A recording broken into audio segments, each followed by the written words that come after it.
السلام علیکم اسٹوڈنٹس، کیا حال ہیں آپ سب کے؟ امید کرتی ہوں آپ سب خیریت سے ہوگے اینڈ ہوپ سو کہ ہم سب ہمارے ساتھ کنیکٹیڈ ہوں گے اور ڈیلی کے کام کر رہے ہوں گے۔ اوکے اسٹوڈنٹس، آج ہم نے باب نمبر 3 کا سبق نمبر 3 پڑھنا ہے۔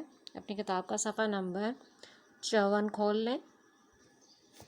جی اسٹوڈنٹس، ہمارے سبق کا نام ہے غزوہ بدر۔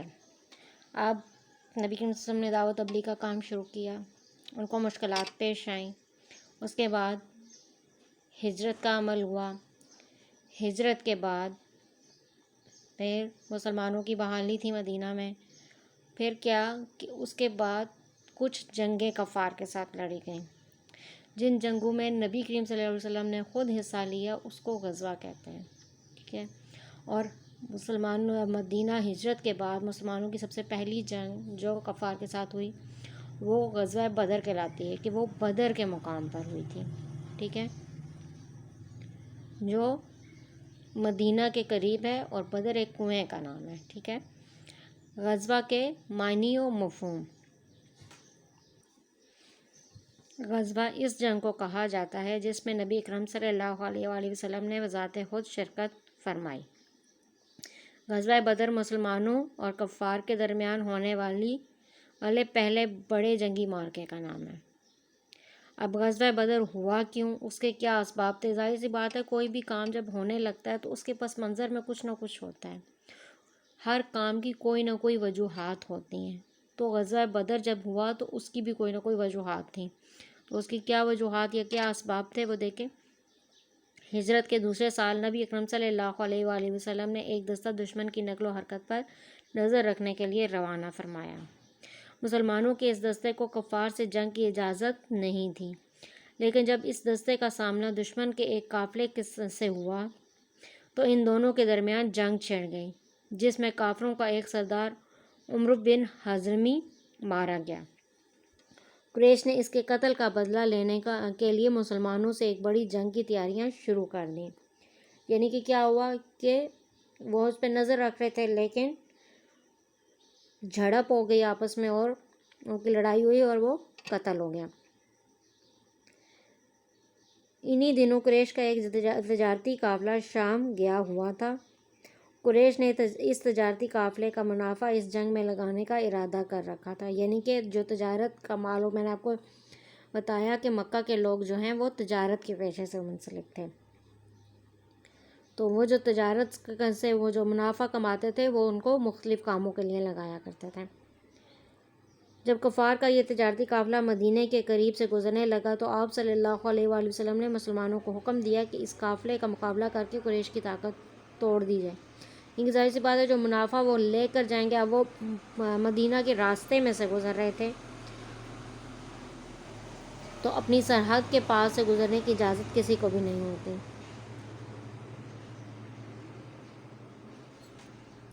چنانچہ مسلمانوں کا مختصر سا لشکر بغیر کسی خاص تیاری کے مدینہ سے روانہ ہو گیا۔ ان کے پاس پورا جنگی ساز و سامان بھی نہ تھا۔ تجارتی قافلے کا سربراہ ابو سفیان تھا۔ مسلمانوں کے لشکر کی اطلاع ملنے پر اس نے اپنا راستہ تبدیل کر لیا اور ساتھ ہی کفار مکہ کو یہ پیغام بھیج دیا کہ مدد کو آؤ، یعنی کہ اسے جیسے پتہ چلا کہ مدینہ کے راستے میں مسلمان موجود ہیں تو اس نے کیا کیا، اپنا راستہ بدل لیا اور پیغام بھیجا، مکہ میں پیغام بھیجا کہ مسلمان لڑائی کے لیے آ گئے ہیں، تو اس لیے آپ بھی مکہ سے نکل آؤ۔ لشکر کفار۔ قریش مکہ ابو سفیان کا پیغام ملتے ہی جنگی تیاریاں مکمل کر کے 1000 کا لشکر لے کر مسلمانوں کے مقابلے کے لیے چل پڑا، یعنی کہ اس کے پاس کیا تھا، 1000 کا لشکر تھا۔ کفار کے لشکر کا سردار ابو جہل تھا۔ لشکر میں 100 گھوڑے اور 200 زریں تھیں اور کثرت سے اونٹ بھی شامل تھے۔